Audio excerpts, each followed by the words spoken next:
And there we go. We're live. Hey guys, it's Jeff from Home Renovision here with Dustin from Electrician U. So glad you could all make it here today. Dustin, thanks for coming, buddy. This is fun. Welcome. I'm really glad to have you here because, we've been working over the last, almost 7 years trying to help homeowners do their own renovations, do it responsibly, do it on permit. And it's nice to be able to bring in some experts who can help fill in my knowledge gap.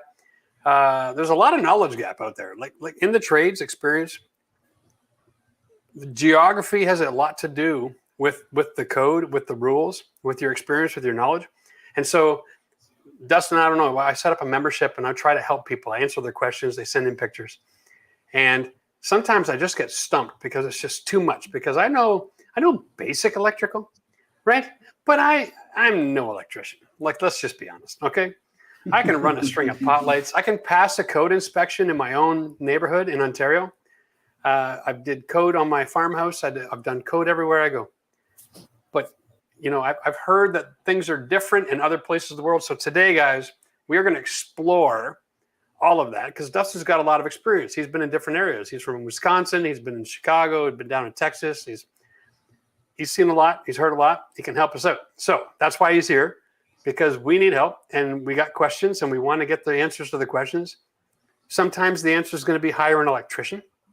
I get that. Yes, it will. Thank you. Thank you for coming right out the gate with that, buddy. I'm all over it, buddy. But you know what? Sometimes, I've got a lot of people on my channel, Dustin, who are doing renovations and they're just, their comfort factor with their trade that they've got working in the house, whether it's hired direct or a subcontractor for a contracting company. They wonder, is this right? Is this as professional as it should be? I don't see a lot of electricians using laser levels, putting plugs in kitchen counters and areas, for instance. So there's all kinds of different things we're going to deal with. And that depends just on so the that we all know. That's why we got to ask the electrician. So, yeah. Guys, if you're watching the show today, if you're a member, ask questions. Okay, we're here to help you out. If you're not a member, become one, because membership has privileges. And if you've got a question and you don't want to become a member, that's fine. Do a super chat. We'll do our best to get you squeezed in. We got a lot of members. We got a lot of people who watch the show. All right. So there's competition for time. We're here for about an hour or so. Dustin, again, thank you for coming today. It's a pleasure to meet you finally. We've been having a little chat off camera. I want to just pick up where we left off. Let's tell the folks at home, first of all, what's your experience? What's your qualifications? Let's set them up for success, because YouTube doesn't always share a YouTuber in a space with an audience who needs that information sometimes for years. So I'm more than happy, guys, if you appreciate the information and if you don't know about his channel, make sure you subscribe, check the video description and stuff. We'll put all that information together. But tell me your story, buddy. Let all the folks know. Give me your elevator pitch. Tell us who you are. So I'm Dustin, and I'm a plumber. I'm actually not even an electrician. I'm kind of curious why I'm on here, where you found me. No, so I have been doing electrical work about 2 decades now. So I've kind of come through a lot of different environments, a lot of different geographies. I haven't just stuck to one type of work for an entire career, which in electrical is really easy to do, right? If you get into industrial, you have an entire lifelong career where you can just be an industrial electrician, never wire a house, a day in your life. So I've been fortunate to do industrial, to do service, commercial work, to do residential work, and messed around a little bit with solar.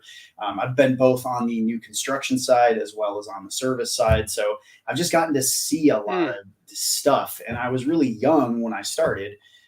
It's kind of a young man's game, I suppose you could say. But I started when I was probably 22, I think, and I'm 38. So what is that? I guess 16 years. I don't know. Long enough to know how to put black to black and white to white, eh? Yeah. So, but the thing about me is I'm like a super nerd about this stuff. So you can't really tell on camera, but I got books and books and books, and I just love my craft. And the more I've gotten into it, not only am I an artist, so I like the aesthetics of clean conduit runs and putting up, $20,000 chandeliers in somebody's house. Like, I love the clean aspect of it. But I also like the science. Electricity is a really complex, arguable thing because it's invisible and we can't really observe anything. So a lot of what we try to understand is really hard to to conceptualize. So that is a really interesting thing. I gotta step in, dude. That is one of the interesting things about electricians, because all the electricians I know, they had to study agricultural, industrial, commercial, and residential to get their license. They have to know the science behind the technology. Where almost every other trade has to know the assembly or the application. Right. So it's a different beast, and I got mad respect, because a good electrician is someone who's good in his skills. He's artistic. He's got math, and then you got great business skills. There's so many hats you got to wear. But here's one I got a question right out of the gate. I'm going to just blow this out of the roof. Is there any chatter out there for a residential electrician license? Are we allowed to limit this down to the simplicity of residential construction so that we can get more electricians in the trade? Is that a thing, or am I just hoping for a miracle? No, actually, where I'm from in Texas, we have a residential wireman license. So you apprentice for, it wasn't something that always existed, but they realized a lot of times residential people don't need to get a full unrestricted journeyman license to be able to go out and bend conduit and do all this crazy stuff. So they just realized, like, most of the people, I think, in our state are building houses. And I think if you can get a really good helper or an apprentice that after 2 years of being in like dozens of houses and wiring things, and they're really well trained and they're hungry, they can pass a test, and they're still under the supervision of a master electrician. They're still under the insurance, just like a journeyman is, but they feel comfortable letting them wire houses. Because, again, I would love to have that here in Ontario, because to me, it's like we have driver's licenses. You can drive a car. You got to train to drive a bus. You got to train to drive a tractor trailer. But with electrical, that's like residential versus commercial versus industrial, right? And so, why in the heck are we making it so difficult here in Canada for you to become an electrician? It takes years. You got to go to school. You got to get all your hours in. When what we need are people working in residential wiring, period. And we could fast track that if we follow the Texas model. I love that. I'm gonna. Anyway, I don't want to take the whole night away from our viewers. Guys, the reason we do these kind of shows is so that if you have questions, you can get an answer from someone who knows the answer, not someone who thinks he does, like me. All right. I'm a DIYer when it comes to electrical, and I can work my way through a permit process, and generally with residential construction, because it's relatively simple, I can do most of that stuff myself, but I still hire electricians when I'm changing out a panel or putting in a complex circuit or designing it, right? Like, I mean, there's some things you can't just guess, right? Anyway, what I want to do, we got people from all over the world, and this will be great fun and education for everybody. But let's just focus in on some questions. We have a bunch of people who've got questions been waiting in the wings before we even got started. So let's jump into some questions and see if we can answer them so that we don't, lose you in the mix. Okay. So I got Matthew here. He's at his house. He's running the questions. I got Eric. He's taking care of the engineering tonight. We are 4 people from different parts of the earth, all on a live show to help you out. So if you appreciate that, then hit the like button. All right. Share this kind of concept with people that you know that need an electrician. Share this video with everybody who's trying to do it on their own, who doesn't know what they're doing. Save their life. All right. Okay. Here we go. Let's jump into some questions, Dustin. Right. How do I start on becoming an electrician? Great question.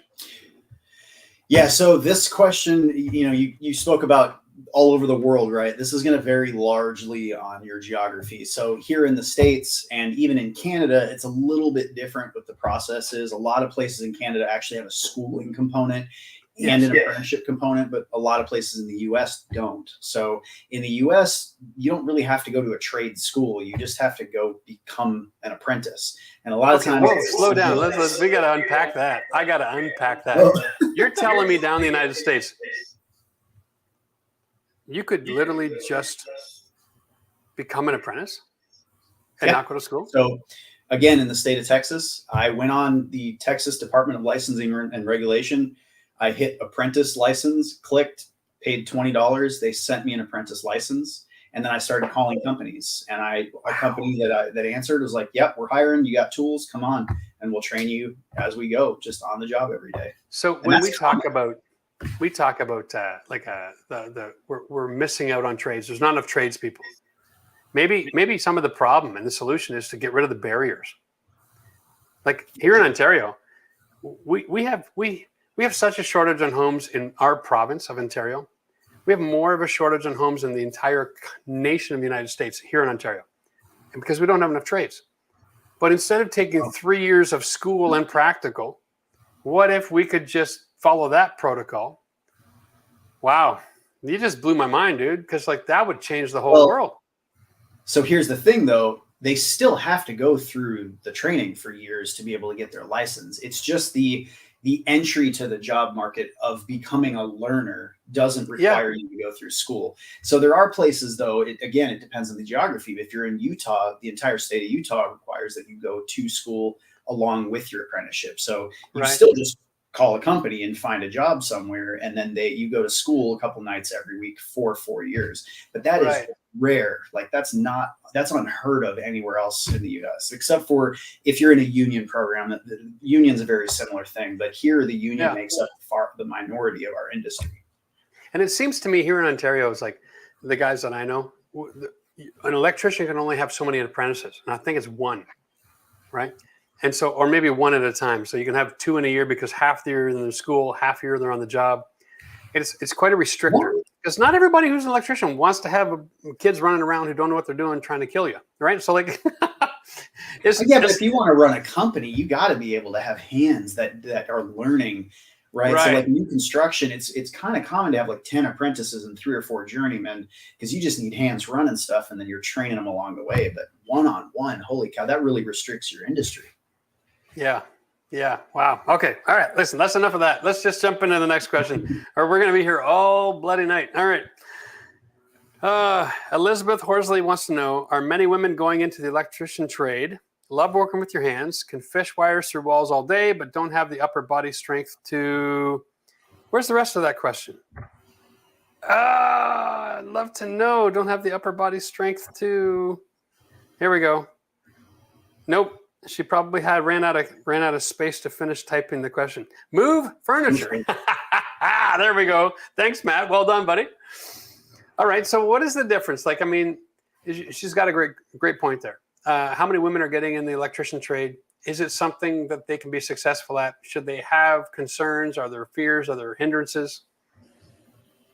There are lots of females entering the trades, all trades. Right now, there's a huge promotion of females coming into the trade. Like we need that.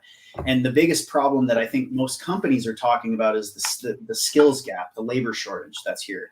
And I think if we could just get more females interested, we have an age group of people that are not currently construction employed. And they just need to know that's an option, and they don't have to go to school. They don't have to go to college. They just enter the workforce. And so I think if we get a lot more females in, it would help tremendously, more than it would help getting a bunch of 18-year-old kids that really don't care to work or want to do it. So I am a huge promoter of females getting into the trade. Most of the women that I know that have gotten into the trade love it just as much as the guys do. There is a very small percentage of the trade that is female. So in electricians, I think it's like 4 to 5% of the trade. So still a vast minority, but they have just as much fun. You don't have to move pianos. Like you said, you don't have enough upper body strength to move a couch. I don't either without help from other people around me and tools and stuff, right? Like I'm not a help. Yeah. So being an electrician is 95% competence, right? And 5% bronze. So that 5% can be adjusted in lots of different manners. I'll tell you my experience. Although the total number of electricians that are out there in the female market is a smaller group, I think it's probably closer to 30 or 40% of the new electricians joining. Yeah. Right. Because that was not a trade that many generations ahead of you guys have ever got into. But I've learned this. When I was at my farmhouse, I had my panel changed from 100 to 2 amp service. And the company I hired brought a female electrician in. She wired the panel. Competence out the wazoo. All right. Conscientiousness is a female skill. Paying attention and doing things right comes almost natural. All right. And that is something that is worth gold in this business because Getting it done right the first time, being meticulous, is a skill set in and of its own. And if it's part of your character, my God, you got electrician nailed. It's just awesome. Yeah. All right, well, let's ask another question here, guys. We're going to see what we got. Michael wants to know, what's a common mistake DIYers do wrong?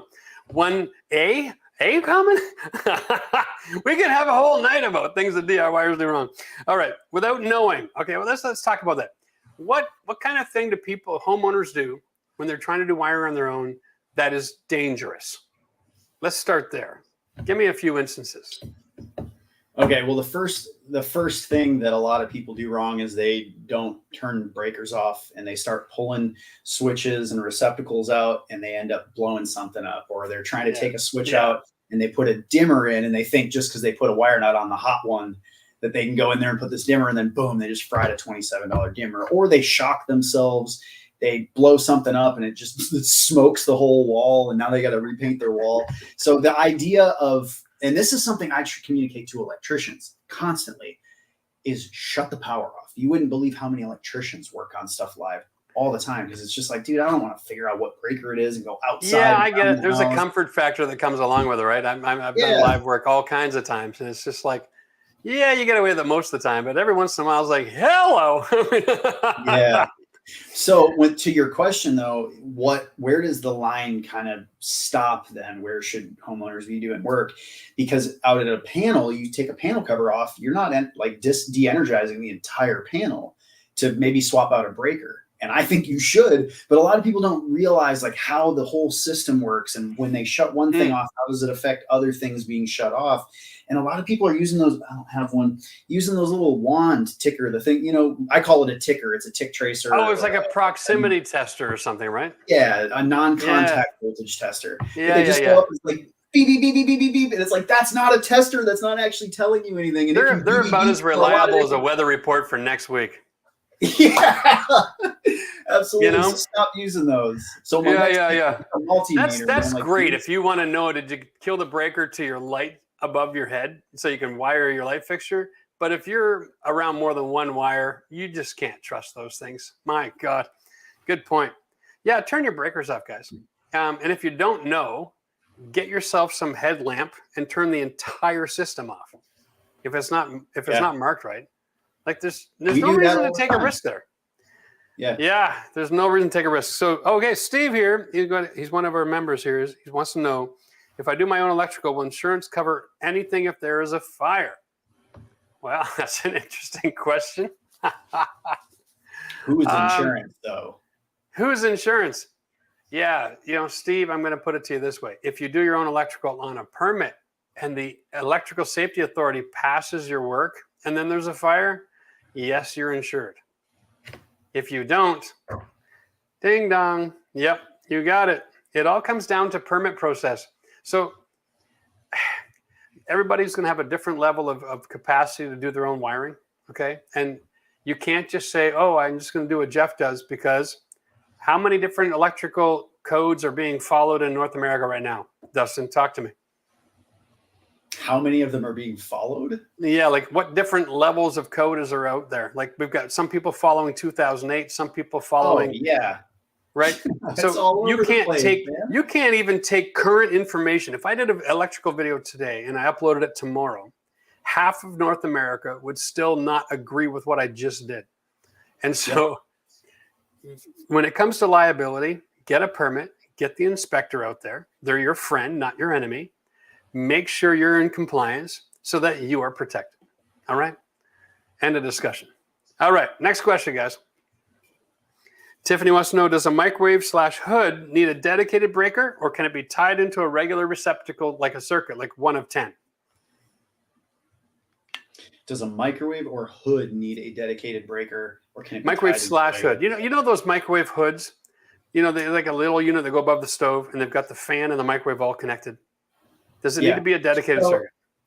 That's a variable question, because you need to know what the load is, right? So if we got 15 amp breakers, and the microwave and hood together are 15 amps, or there's 16 amps or something like that, then you need a 20 amp breaker. So it kind of just depends. Like anything that's an appliance like that, I wire to a dedicated receptacle. But in electrical code in the US, it dedicates very specific circuits for general use for things. But anytime you get into really specific equipment, you know, like if you have a fancy TV that like folds out of the ceiling or something like that, you know, specific things, that's up to the electrician to figure out. You gotta know what the load, what it actually draws, and then you're gonna figure out yourself whether or not you should put a circuit on it. But anything that's like a microwave, anything that heats draws a lot of current.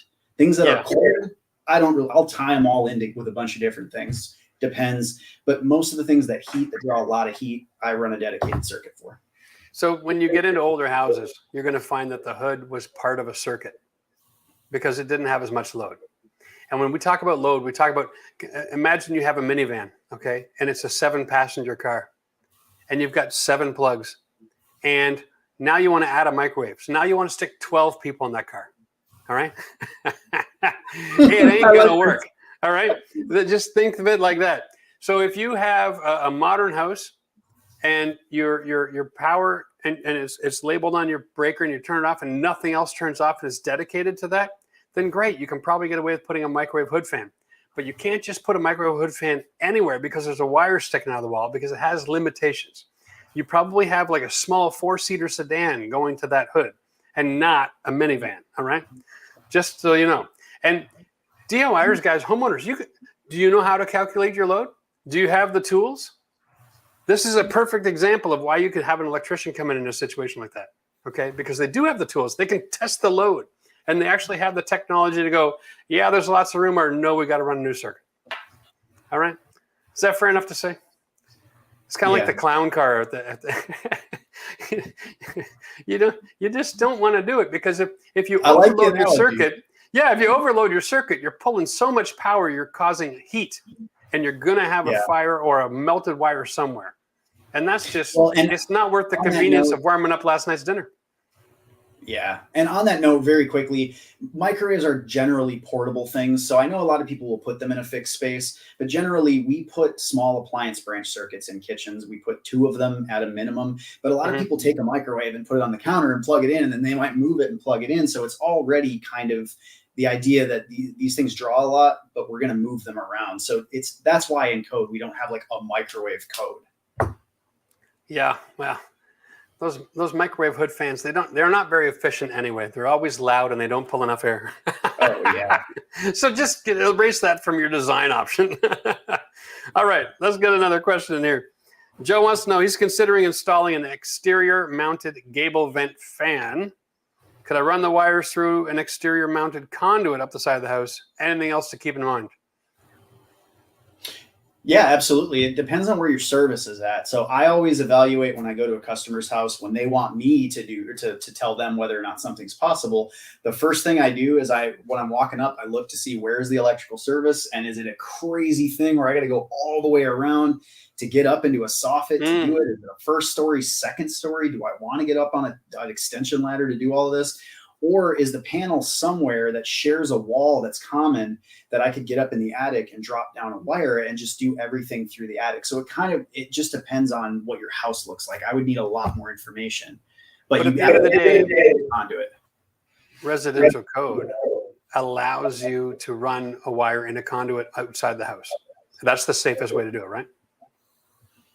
I don't know about safest. Again, it just to me, putting conduit on a wall and pulling wire through it is just as safe as running wire in an attic. You know, they're both and not as ugly. Yeah, good point.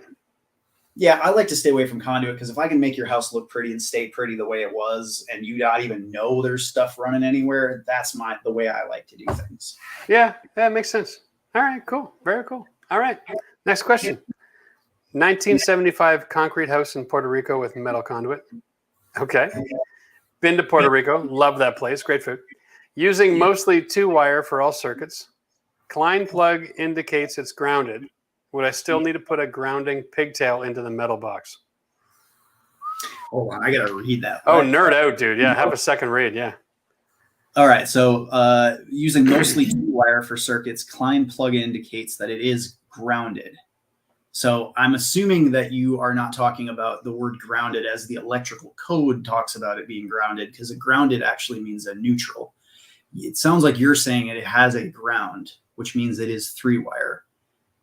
Would I still need to put a ground pigtail? Well, the other thing is a lot of people would just pigtail a neutral, like from a neutral to a ground, just so that the little plug tester shows that there's a wire there. And it's not actually grounded. Right. So no, you don't want to, any grounds that we run for equipment need to not ever have current on them. So a neutral and hot, there's a push and a pull. So there's constantly current on that neutral, and you don't want to introduce current onto the ground. Any equipment that plugs in, like the likelihood of you damaging it is really is there. So a lot of times there's still 2-prong receptacles that people use, and they don't have a little ground prong. But there are methods. There's ground fault. If you ever put a GFCI device in, there's methods on how to do that in a ungrounded situation. But for something like that, this is one of those I'm going to throw the flag out and say, let the electrician do this. Because A, Puerto Rico, I've seen the wiring down there. It's crazy. B, if you have a completely ungrounded house and you're doing any electrical work, anything that you do could actually get somebody hurt because you're not properly grounding things. So you don't want to get into a situation where somebody goes to touch something metal, and because you jack wired something to a neutral, now they get shocked. So this is the one I'm going to throw out, like, have an electrician do this one. Yeah, you know what? That's great advice. Can I just say this? In the DIY community, when I'm teaching people how to renovate, of all the trades, the most dangerous to do wrong is the electrical / structure. And in both cases, I'm like, get a pro. If you're looking to gain equity in your home, you can paint, you can do flooring, you can do kitchens, you can do bathrooms, you can do all these things. But every once in a while, it's just nice to check out and say, you know what? Maybe this is just best left for a pro. Just saying. Yeah. All right. Let's get another question here. Steve-O, what's involved in going from a 100 amp service to a 200 amp service? We have underground service, and my electrician is telling me the cost is quite significant and not worth it. Depends how bad you want that hot tub, I guess, eh? Yeah. Yeah. So from a 200 amp underground to a 200 amp, or from 100 to 200 amp underground. Yeah. I mean, here's the thing. It depends on the utilities, wire sizing, and where the actual service point is. If the conductors that go from the transformer all the way to the house are the responsibility of, the electrician, then yeah, they're going to have to pay to run new conductors underline. But a lot of the time in a house, you'll actually have a certain point where you have a manhole where the electrician has to pull a certain wire into that manhole, and then the utility company runs underground all the way over the transformer, might be a half a mile away. So if you have a place where the utility company is taking a major portion of the work, they will most times pay for it. You might have to pay like an upgraded charge or something like that, but the utility company doesn't figure out their wire sizes the same that we do. So they might even, for a 100 amp service to a 200 amp, they might leave all that wire in, but the electrician will have to change that from 100 amp wire to 200 amp wire. So yeah, it's just a different size. You just can't pull it. You can't just say, hey, double the power. Yeah. But the doubling the power or the size of the wire, the amount of time it's going to take to try to pull all that crap out and pull brand new big conductors in. If you have to upgrade the size of the conduit, because 100 amp wires can fit in something like that, 200 amp wires need something like that. So if you don't have that pipe in the ground, they might have to redo all of it. So again, I got to know your situation. 50 questions, but it makes sense. It's expensive. Yeah, because like where we are, we don't even use conduit underground. In a lot, well, we do, but we have to trench first, right? You got to dig it out, and then you've got to do the conduit. You got to get inspected. You got to put the sand. You got to put your caution tape. I even had an electrical inspector one time wanted me to put pressure treated lumber on top of the conduit to protect it. I'm like, yeah, that didn't make any sense because I was building a stone wall above that. So like, thanks for compromising my integrity of my stone. But I mean, running power underground is no cheap thing. So if you're going to go from 1 to 2, consider maybe moving and go where they have a 200 amp service. Oh my goodness. All right.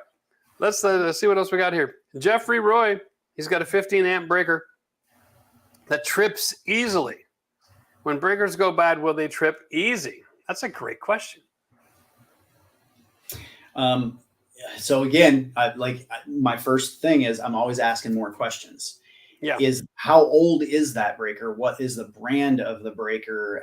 What is the current? So I would, if I were coming to your house to look at it, I would take my ammeter, my clamp-on ammeter, and I would put it around there, and I would turn on whatever the thing is that is plugged into this breaker, and I would see how many, is it like 18 amps that's going through it, and it's tripping, it's doing what it's supposed to do. How many DIY renos have happened in that house? They keep tying into an existing circuit to put more load on it.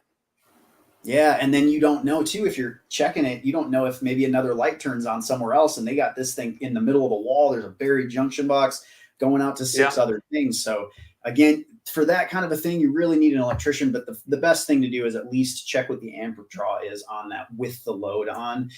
There are certain brands too that just go faulty quicker, and I'm not going to sit and like drop, let's not talk bad about anybody. But there are breakers that I frequently replace just because they go bad all the time. Sure.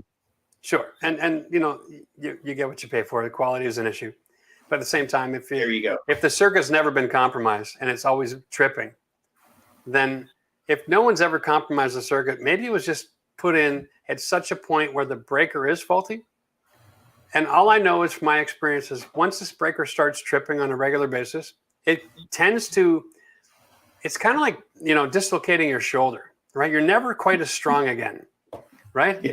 And so if it keeps on happening, you really don't have much of an option. You've got to get rid of it because there's something going on with the connections inside that breaker that is never going to work. Yeah, and that's why an electrician looking at that, they're going to check 15 things that you didn't even know to check to get the answer on, is this a breaker problem, a wire problem, or a load problem? Right. And my goodness. Oh, you know, if I could just find one house built before 1980 that doesn't have hidden boxes. Oh man, it's the worst. We'll try to troubleshoot like recessed cans all over the house. You can forget it. You know, like that's why is like you get into an older house. And it's like I have electrical problems. Great, let's pull out all the walls because we got to start from scratch. You already know. I still can't understand how in the hell people are selling original condition houses from 1960 for top dollar, and all the electrical, all the mechanical, everything has to be changed out. And they renovated the basement. Red flag right there. You know you got hidden boxes. Nothing is up to code. No one inspected nothing. The further back in time you go, the less inspectors ever saw a site. Okay, let's just put it that way. My goodness. All right, let's ask another question here. We got Brian Anderson. He's doing a super chat. All right, here we go. I've seen videos of EU electricians doing testing of the wiring and insulation. It's not something I've heard of in the U.S. Do some electricians do this in the U.S.? How would someone ask for it? Thanks for the great videos. So EU means the European Union. So they're actually testing the insulation and the wiring. Wow. Have you ever seen any of that going on in North America?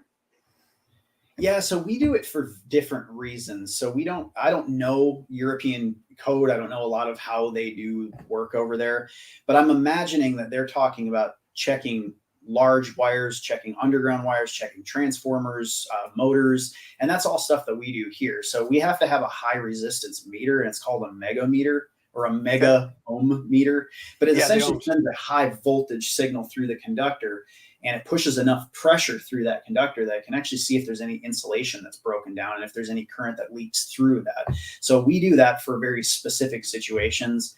I don't know again, but I doubt that every electrician is checking every single branch circuit when they're, hooking up all their breakers and every circuit and everything.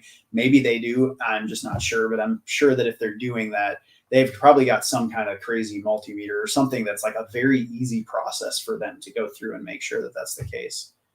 Right. But it's just a less common thing here. Interesting. So what's the point of checking that sort of thing? Is it because you're losing power along the circuit? Is that the idea? Well, if I'm going to hook up a 600 amp or 1200 amp service, and I have just spent the day pulling with a backhoe this rope with all this conductors going underground, and they're twisting and gnarling as they're being pulled. Yeah, before you go any further, you're checking to see the integrity of that wire. Yeah, right? I'm not turning on a 1200 amp service, man, without making sure that I didn't nick the crap out of that. It's the same concept if we're going to do in-floor heating. We pull out the ohms meter, and we double check that the ohms are the same as before as when we started. Yeah. Yeah. That makes sense. Loving it. There you go. All right. What else we got to hear? We got Michael wants to know rating scale of idiot to master. What competence is required to install LED slim lights in a whole room? Better for a pro? Can something like this be simple? Be dangerous? Do you got? We rock. That's nice to know. I'm going to jump in first because LED lights. It's basically low voltage wiring with regular house wire. It can be relatively straightforward and simple. And even having said that, you can make some really stupid mistakes. So when you're running wire, you got to make sure that you're putting your wire in a position where it's not going to be compromised in the future, right? You've got to make sure that you know how to clean off your ends and twist them properly before you put your morettes on, and cut the ends on a little bit of an angle. There's a lot of little processes, and I'm pretty sure, Dustin, you had a video on how to actually do a moret, right? And how to do it properly. That gives you the best success.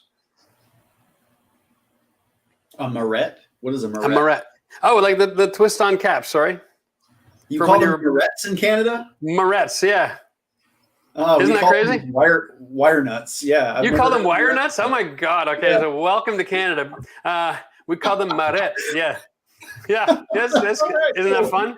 All right, yeah. We'll learn something new every day. So so you guys call them wire nuts. Yeah, I was like, what are you talking about, man? What is this guy? Yeah, I'm not French, but I do live in Canada, and so every once in a while, our culture and our code it brings in language differences, right? It's kind of fun. So maybe that's a French term. Somebody let me know in the comment section. Am I completely out to lunch? But so wire nuts. Yeah. Doing a proper wire nut installation is important because you don't want a loose connection, because loose connections do what? Boom. They come apart. Well, yeah. Or they go boom, or they melt wire. Right. Yeah. So maybe you can touch on that. Like when you do your own connections, what's the risk if it's done poorly? Like, does it overheat? Does it start fire? Does it just melt? Like what actually happens there?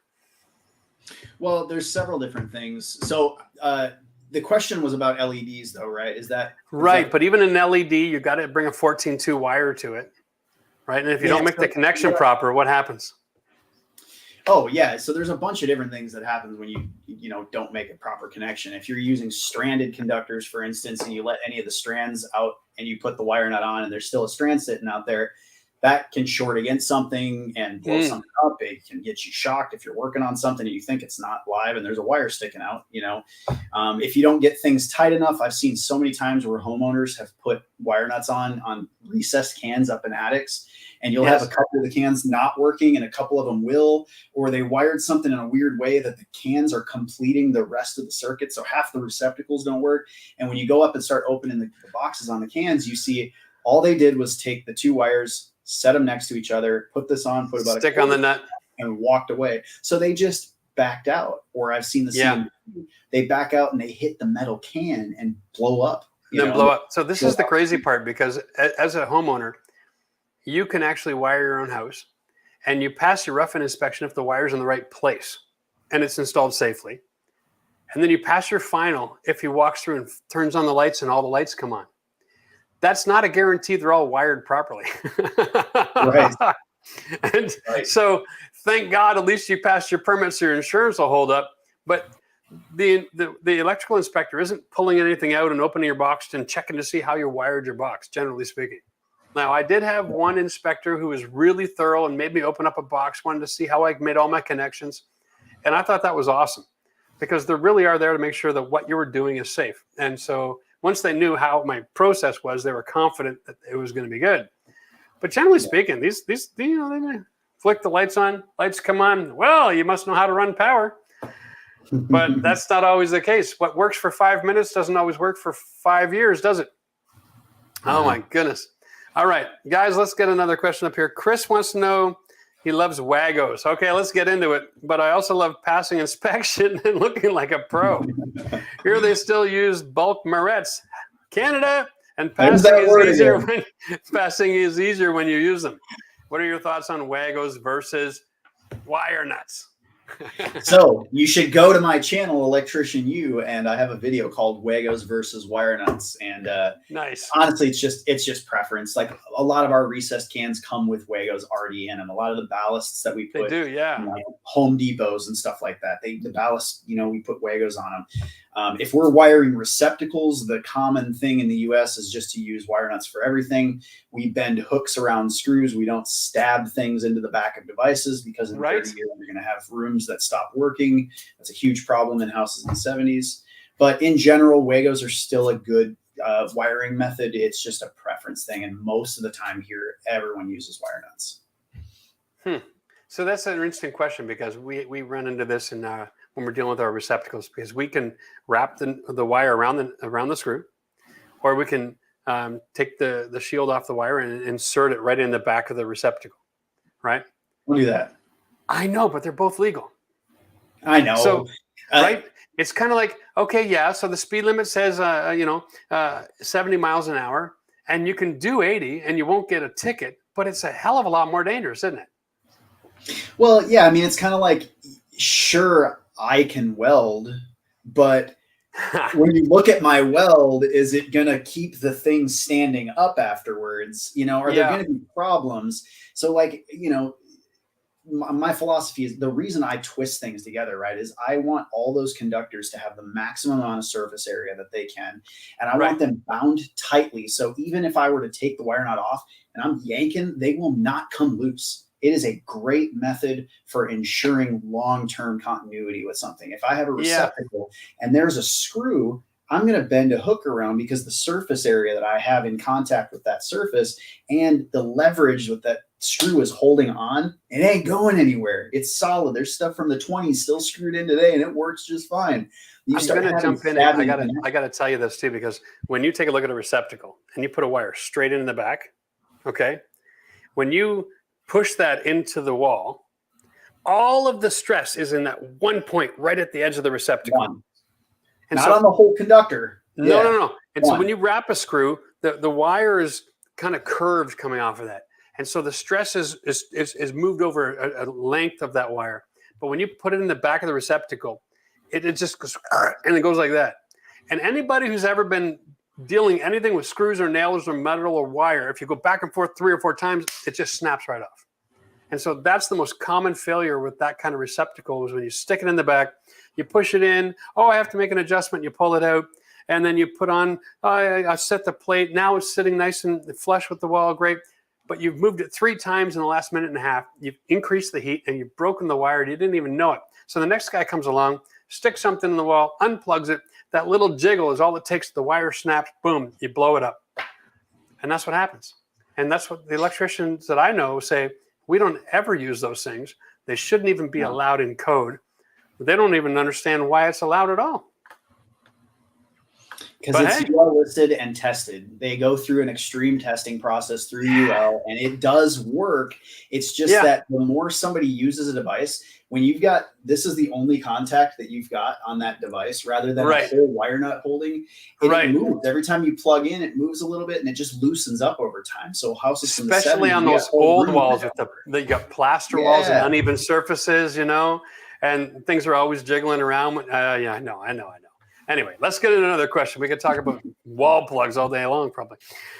All right, I have a new home where the dining room light will flicker and slash dim when the AC kicks in. Was this wired incorrectly, or is that something you can't avoid? So when the AC kicks in, your lights are flickering. It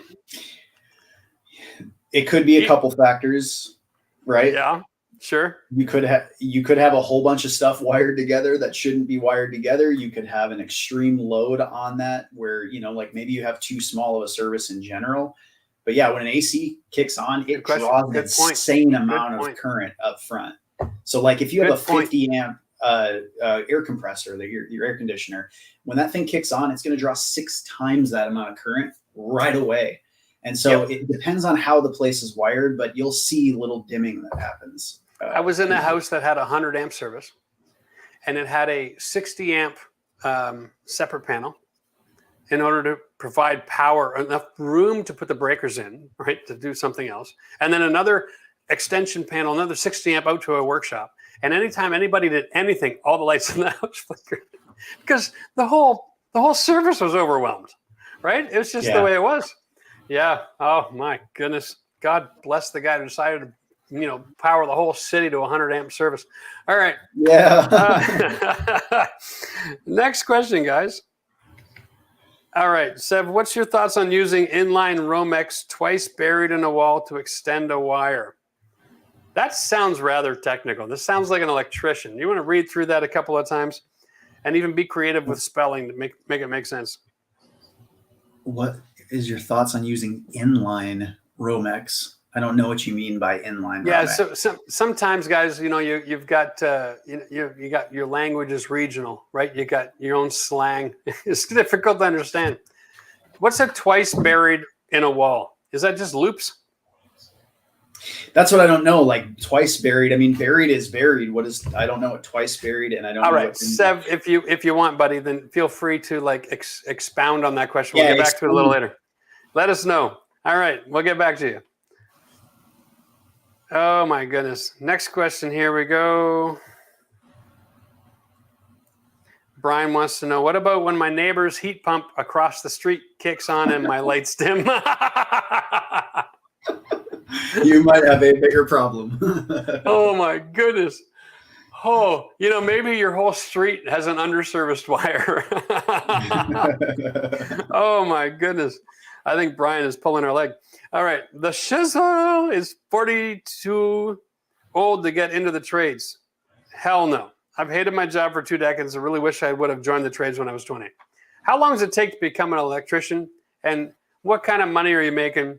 Because you know what? 40 is not too old.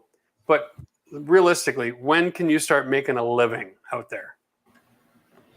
Yeah, the amount of 40-year-old, 50-year-old people, for that matter, that ask me that question is astounding. Because as long as you're able to, like, physically able to sit and do stuff with your hands and kind of think, as long as you don't have any like severe back problems where you can't climb a ladder or anything like that, your age doesn't matter. Your age is just an entitlement. So there's tons of people in their 40s that are in apprenticeship programs that are. So it's not too late for me yet, then, eh? Yeah, you're like 23, 24, right? You're a young buck. I'm in pretty good shape for 53. Yeah. No, man, 40 years old, you're good to go. Just give it 4 years of not really getting paid very well, but you're still learning. And then is it 4 years or 3 or 4 years, give or take, I guess, eh? Yeah, most places are 4. There's some places where it's 5. It kind of just depends on, again, regionally. Regionalities, yeah. So if you can afford to develop that skill and learn that trade, and when I say afford to, what does the average guy learn in the trade make? He's probably below the national average. Is he making $30,000 a year? The apprentice, is that what you said? I'm sorry. Yeah. I mean, apprentices are probably anywhere from like on the low side, $15 an hour to the high side, $20 an hour. And that's in like average cost of living types of states. We're not talking California. And they're in school half the year, right? Most of these guys, depending on the situation. In the U.S. So if you're in school half the year, you're making $15,000. If you're not in school half the year and you're in what was it, Texas, that just puts you straight through the ringer, then you can make 30. This is the one thing that held me back from becoming an electrician, because I had babies when I was young and I didn't have the ability to go and take that pay cut hit to learn the trade. Yeah. That happened to me too, man. I had a kid when I was 18 and it was like this. I was jumping around from a lot of things, that I hated that paid really well. But once I got into this, I fell in love with this. So I was like, I don't care that this is less pay. I love my life every day, man. I love going to work. So once I got a journeyman license, and then my master license, everything, then the pay is like way, way, way better. So yeah. You're right. You're take a great career. Yeah. It's a great career choice for sure. Right. Because you can go from employed to employer in the matter of just writing that test and getting your master. Yeah. All right. Next question, because I don't want to get sad because I didn't become one. All right, moving on. Here's Seb again. Sorry, voice text sucks. Oh, there you go. Inline splice connectors to extend a Romex wire. Right? I was like, bro, what are you talking about? We weren't sure what the hell was going on. I was like, to be honest with you. Almost like a buried splice without a box. Okay. What's the deal with that? So this kind of depends on the situation, and he has a little lightning bolt, so I think he's an electrician trying to play a trick. He's checking you out, dude. They have direct burial splice kits that are meant to splice a conductor and let it be buried underground. Yeah, the kind you heat up after the fact and shrink it down, right? And it makes it waterproof. Right. So there are certain splice kits that can be used to put things in environments where you cannot access them again. Right. Being in walls, though, you need to have access to joints. You need to have access to something together that you can, get to and actually work on wires. It depends, because they make actually clamp connectors. There's certain things that are permanent or as close to permanent as you can call something a permanent connection. So a lot of times on ground, like slab grounds, we'll have a ground that comes out of the slab and it's too short. And it's like, well, what do you do? So we have a clamp that we put on that gives a pretty darn close to permanent clamp that you can extend the wire and get out. And that's just buried in the wall somewhere. So it depends on the situation, but I'm not out there putting splice connectors or butt splices on 12-2 Romex. I'm just going to pull it back, put it into a different box and extend it. Because to me, that's the right way of doing it. There you go. One of my favorite tricks for homeowners is if you've got a box in your ceiling in your basement, you want to finish your basement off. Are you ready for this? It's going to blow your mind. You don't have to run brand new wire.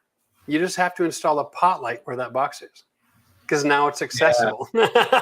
Right. And if you're an electrician, you can't find where the connection is, drop all the pot lights and look straight up, because guys like me are doing that all day long.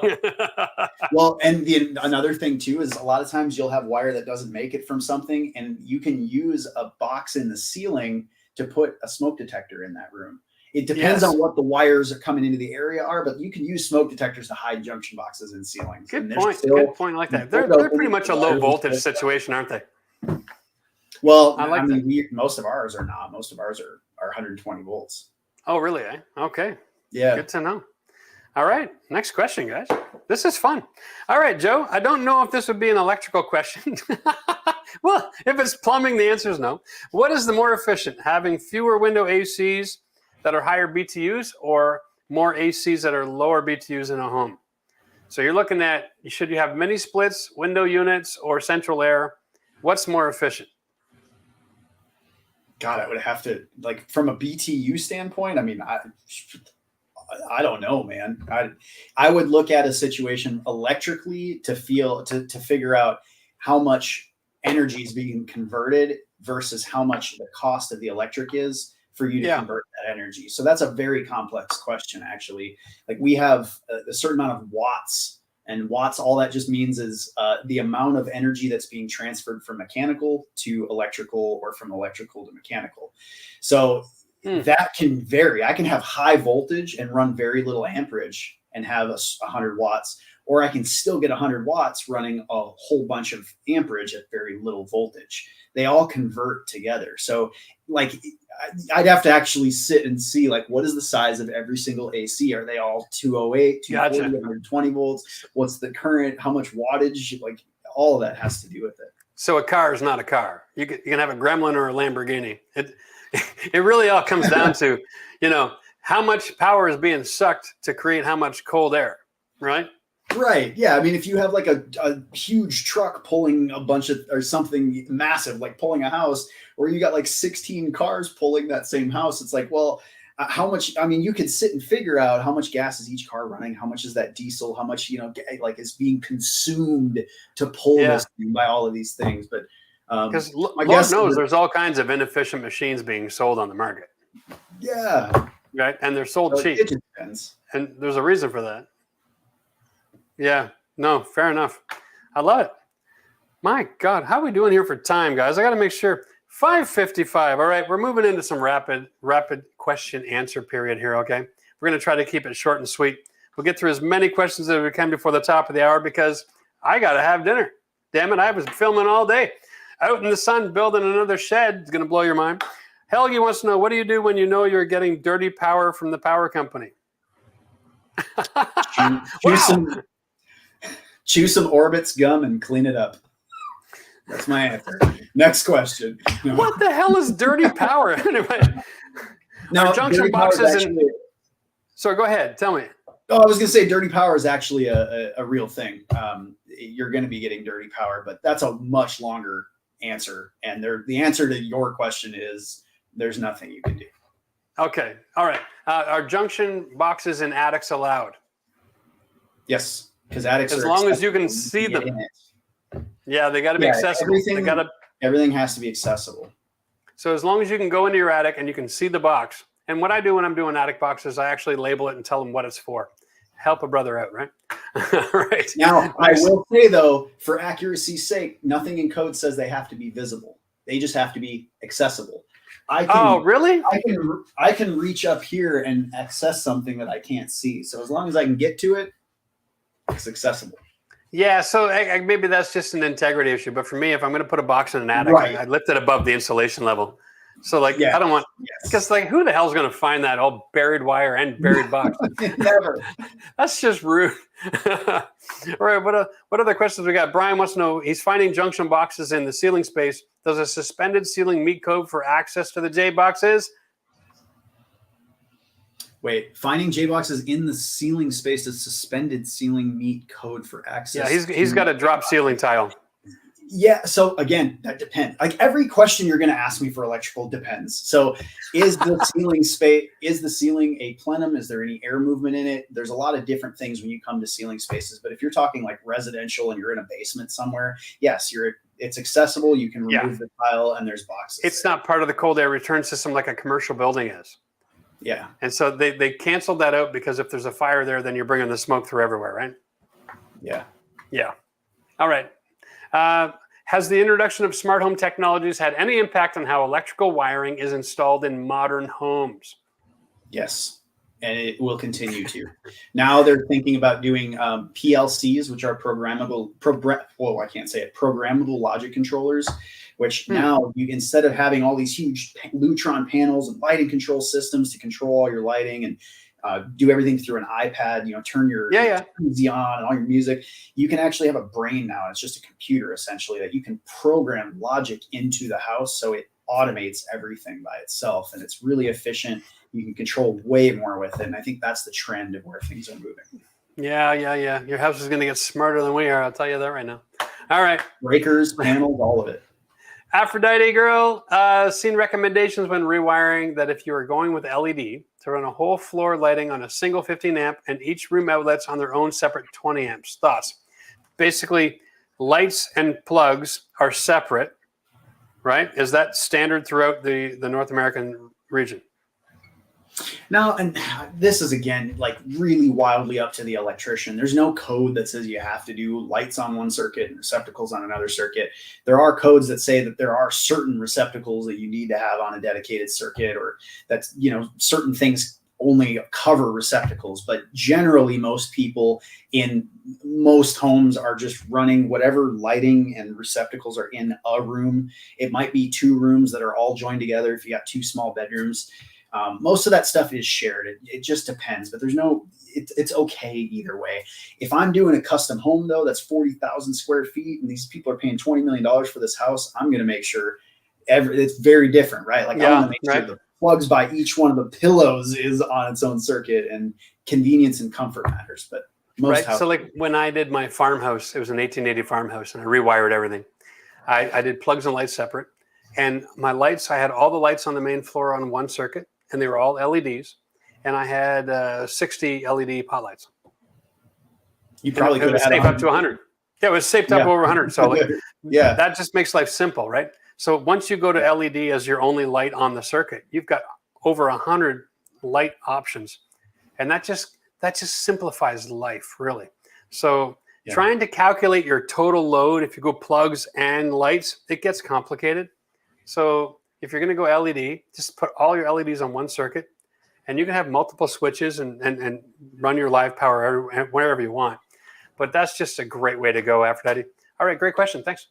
Next up, is it safe to replace a regular electric outlet with a GFCI outlet? Yeah, I'm sure. Yeah. Anytime you got all three wires, go right ahead. If you only have black and white, then they've got to be wired a certain way. Is that something that's public knowledge? Yeah, I mean they're called ground fault circuit interrupters, and to have a ground fault, you have to have a ground wire. You got to have ground. Otherwise, it won't even turn on. Yeah, yeah, that's a good point. I love that. All right, let's get a couple more questions in here, Chris. Any good places online to buy LED pot lights and outlets? Big box stores are crap. Amazon was better, but just okay. Yeah, one of these days, Chris, we're going to sort that out. But in the meantime, do you have any recommendations for suppliers for fixtures? Am I pushing fixtures that you sell now, and I don't even know about it? No, I would love to have a lighting company. I don't have the time. Right? No, I mean, most of us are just going to whatever local supply house that we have. Like Lithonia is a brand that lots of people use in the U.S. They're a huge company. Cree is another huge company, but there's tons of companies. There's one called NDR that I started recently working with. So tons of people are making certain types of lights to try to compete in the market, and they're fixing little problems. But honestly, anything Home Depot has, I try to stay. Never mind, I'm not going to say that. There's stuff that that Lowe's will have as well. Home Depot, is a little bit more professional grade stuff, whereas Lowe's is more like kind of home DIY stuff. So interesting. But I would definitely stay away from Amazon. Like Amazon is. Yeah, it's a wild west, right? I found that with Amazon, you've got to shop by brand, and if you don't know what brand to shop for, you don't buy it. Yeah. All right. One more question, guys. We're at an hour. Let's wrap this up. Who's the lucky winner? Devilish. I just got an 8. Oh my God, it's a paragraph. 8G wire feeding the stove. 8 gauge. Okay. It needs to be moved, but the existing wire run through the floor cavity isn't long enough. Could I conceal a junction box in the floor to add some inline connections? Conceal a junction box right there is actually a legal term, which means hell no. What you can do is you can find a place in your ceiling. Can you do a junction box on an 8 gauge wire, first of all? Yeah. What I would do, I mean, I would just leave the box that it's in there and use that as a junction box, and then move the wire over. Add a wire. Yeah, as long as you can fit another, wire in it. I would make sure it's a 2-gang box for 2 devices at a minimum, because right. Because those wires are stiff. You need a little bit of room to work with, eh? Yeah. Yeah. If your wire isn't long enough to get where you're going, use the box that you got to move to where you got to go. And if you're reconfiguring your kitchen, is an electrical safety authority going to pass a permit on a wire that's extended if the original box isn't accessible? You've got to have access to both boxes when you do something like that. That's the thing. And if you don't, drop it through the ceiling and get access to it.